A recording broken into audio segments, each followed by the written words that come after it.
Hey guys, today we're going to be talking about setting up Azure and Office 365 multi-factor authentication using conditional access. So why do we prefer to use conditional access and not per user MFA from inside the Office 365 portal? Because it's just easier to manage. You can add a group and basically make a dynamic group, and from now on you don't have to touch it. Any new employee that joins that group gets the MFA automatically. Now, in order to do that, you do have to have the correct licensing, a minimum of P1 or P2 or any license that covers basically the MFA, which covers basically P1 or P2.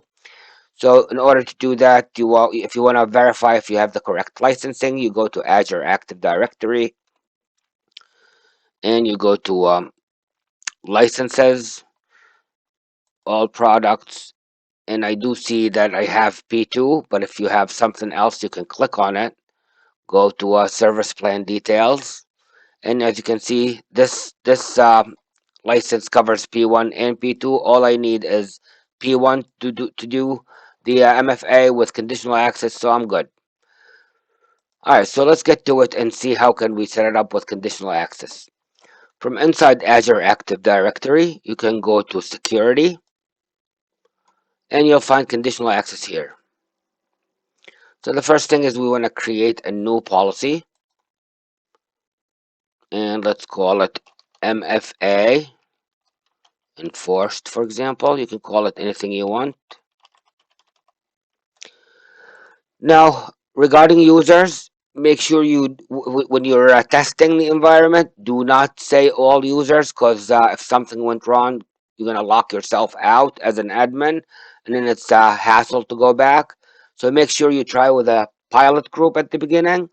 So I do have a group in my tenant that I actually uh,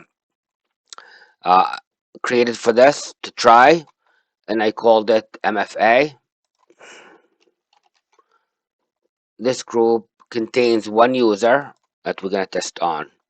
So I I said apply this policy to this group only, and you can add whatever users you want. Now here we're going to say grant access, but do require multi-factor authentication. Select, and you can turn it on if you want. I'm not going to turn it on now. I'm going to make a keep it report only, just to log in and show you what the user is finding when they log in. So I will now be logging in with the user that's part of that group, which is the user's name is B3 at my domain.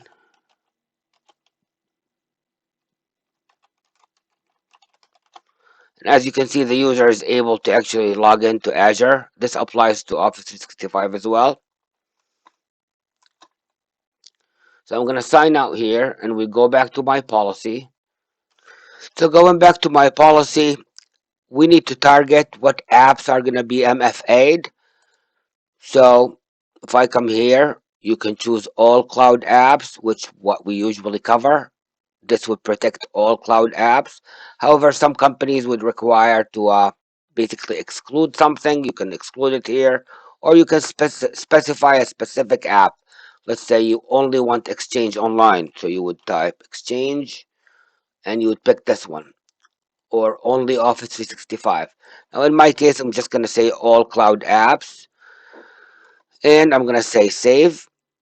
I'm going to turn it on, turn the policy on, and save it. No, I already saved it earlier, so it's already saved. So if I open it here, as you can see, it's this is the MFA group, all cloud apps, and again require multi-factor authentication. Now that it's turned on, let's go and actually check what the user B3 would see when they log in. All right, so I'm going to go ahead and enter the user.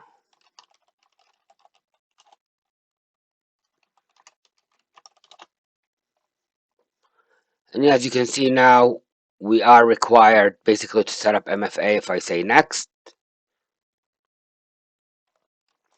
it's asking me to set up the authenticator and go through the MFA setup.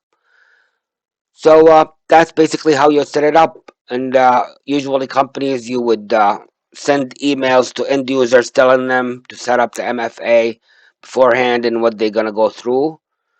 And, when you turn it on, they'll be ready for it.